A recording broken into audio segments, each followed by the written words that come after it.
Hello and welcome to New Filmmakers Los Angeles in partnership with Movie Maker magazine. My name is Danny DeLillo. We're here at the South Park Center. I'm delighted to be joining Christopher with his movie, Jimmy Bowden. Let's take a look at the clip. That's 8. Mark it down. Let's continue.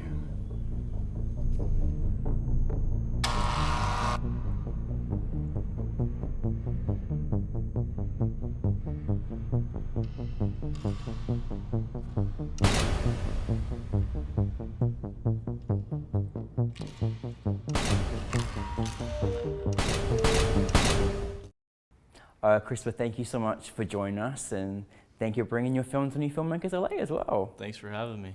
I told you last night how much I loved it. I'm gonna tell you again how much I loved it. But for those that haven't seen it, tell us a brief synopsis. Sure. Should I look at you? Yeah, you can look at me, unfortunately, unless you want to like look at the camera. Maybe that's too personal. Jimmy Bowden is a story about an imprisoned government asset whose entire life purpose is determining the serving sizes of snacks.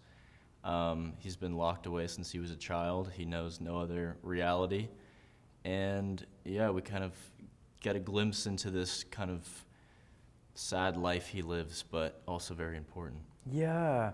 Firstly, want to know, because I was going very deep last night about where the inspiration came for the story. I was like, so what was this really all about? Is this all the conspiracy? Tell us about how you was inspired by this story. Yeah, it was very casual. Like, it was very much just one of those conversations you have with your friends where you're just like spitballing. Someone's like, I don't know, we're eating some snacks. They're like, oh, 7 chips. Like, no one ever eats the serving size. Like, what is the point of this? You don't really think too deeply into it. So then it was just kind of like going back and forth thinking about, like, why, like, is someone determining these sizes? And then I thought of this guy, Jimmy, just like the weirdest kind of explanation of him, this like bald guy in a straight jacket who's knows no other reality, and that's all he can do. He has this like God-given gift of knowing the perfect average of consumption, and like the government is just exploiting him for this talent. And there's like some lore, like he was like stripped away from his house as like a child, and they like burned his house down, but that's not in the film. But that's the prequel. Yeah, that's the prequel. Yeah. I love films where you're so fascinated by what's going on, you can't take your eyes off it in case you miss a little clue or clip or something. And like your film did that from the start. Like I'm watching your film and I'm like constantly watching it thinking, oh my goodness, what is going on here? Why is it happening? Why are they treating this? Oh my God, this is terrible. And it's just wonderful how that grows and grows and grows and grows. And then of course you discover what the situation is. This is your thesis film, right? This is my junior year thesis film. Junior year thesis film. So you had probably quite a tight crew in making it? Definitely, yeah. Yeah. And how did you find your Jimmy? My Jimmy. The Jimmy, honestly, like, was, when I thought of the idea, it was immediately, I was like, oh, Andrew has to play it. Mm-hmm. Just because he was a good friend of mine. We went to school together. And something about him, I just knew that he would, like, work for the role and would be down to commit. He was like, one, he's always been asking for a chance to be on screen nude. Like he's like presents himself as this actor who is like really willing to do nudity, which is like most people just kind of ignore. But I was like, maybe I could use his like eagerness. So we got some, butt shots. And he was also down to shave his head, which I knew he'd be down to as well. So all those factors combined, he was like the perfect recipe for Jimmy. He was captivating to watch on camera. Like he really just immersed himself into this role, and this place that you filmed it at, like it looked like very crazy and official. Like where did you film it at? We filmed the main warehouse testing sequence was out in this location in Santa Clarita that I'd been on like a music video 2 years before we filmed, but I thought of Jimmy Bowden, the idea, like 2 years before we filmed it too. So I was like on this music video, I was like, this could be the Jimmy Bowden warehouse. Just thinking in the future at some point when I'd make it. So then just like 2 years later when it was time to make it, I was like, we should get that warehouse. So we got that warehouse. And then the bathing scene where they're like spraying him down with water, that was in my garage. We like built like a flat. Cool. The production designer and the set builder built like one flat, and then we just kind of put shower curtains and like a kiddie pool on the bottom to keep all the water, which it still like flooded our garage. Oh, but, did it really? yeah. Oh my goodness. Now, what was it like? Because obviously, you know, there's a very strong essence where we're heading into a serious drama here with your film, and you know, you don't quite know. You're spending the whole time as an audience member like, hang on, am I wrong to be feeling this way in this moment in time? Which is fun as an audience person to experience. When you were going in to write it, did you kind of have a certain, like, was it more leaning towards dark comedy? Did you kind of want to keep people like into the end thinking you're going into this like dramatic experience? How was that kind of approach for you? Yeah, the goal was to ride the balance of dramatic and kind of not knowing if it was supposed to be serious and laughing out of discomfort. Yeah. So you wrote it very well. You wrote that Thank line you. very well. No, Yeah. seriously, I was the whole time thinking, am I wrong right now? Like, which way am I swaying? Is this very Yeah. serious, or where are we going?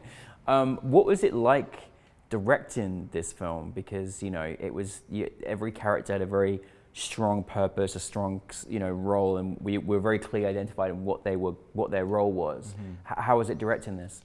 it was really fun. It was like by far the most fun I've ever had on set. Like Oh, I was good. cracking up like every single take. Like I would have like we were filming these scenes where Andrew or Jimmy Bowden is like crunching these chips like in the warehouse, and this big dramatic echo happens, and it's supposed to be very serious. But I was just like looking at my good friend, just like completely bald, like in a straight jacket, and just ridiculous. I was like, how did we even like what's going on? So I was just like behind the camera, like suppressing my laughter every take, basically. That's when you know you got a good film. That's was exciting. That was very enjoyable. Like yeah, and everyone on the crew was into it as well, so it was a good vibe on set. What was the biggest challenge you had making it? Biggest challenge. I think the biggest challenge for me was the fact that I was shooting it as well as directing. Oh, you were as well. So, and in school, I was focusing kind of only on cinematography and working as a DP, so I hadn't like been in the director's seat in a while, like since kind of high school. So getting back, like, that's why I kind of couldn't give up the control of like being behind the camera, but then I was also needing to think about like how things are going to cut together and the coverage, and we had to cut like a bunch of shots the last day just because we didn't have time. So that whole, usually on the DP I'm just kind of like, let the director stress about that a little bit, but I couldn't. I just had a double stress. So yeah, no, of course. Well done, because it really was shot very well. Thank you. It felt like I was watching like, I don't know, a feature or a series or something. Like it was an extended story there, but even just the way you set the shots was really impactful and powerful. Like the way, again with him, I think, your Jimmy, he just gave so much off in his face, and you really captured like just this, like what is going on? You know what I mean? Really, really well on camera. Looking back in the film, and then everything you've gone to make it, being your junior thesis, and everything you've worked hard to do it. What was it like then for to have it with an audience? We certainly loved having it with us at NewFilmmakers LA. How was that experience for you? it was great. Like every screening I've had, it just kind of like confirms that this is like how a film is supposed to be watched. It's like in front of an audience, and also just as the director, having gone through the edits and like hoping this would land in a certain way, and then either it doesn't. Like it's very interesting to be in your own room like editing and be like, oh, I think this is like a funny kind of cut, and then actually hearing a laugh from the audience is like extremely satisfying. So it is kind of like addictive. I was like, oh, this is like, that's a good feeling. Yeah, it was that's very a good feeling. What is next for you?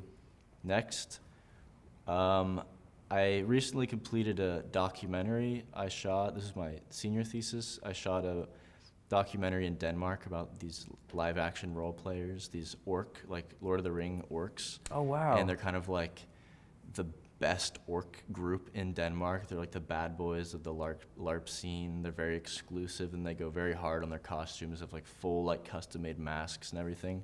So I spent a month with them, filming them and hanging out. So amazing. that's like I'm submitting that right now. Yeah. And other than that, thinking of the next idea. Yeah. That's a lot of Yeah. fun, a lot of fun.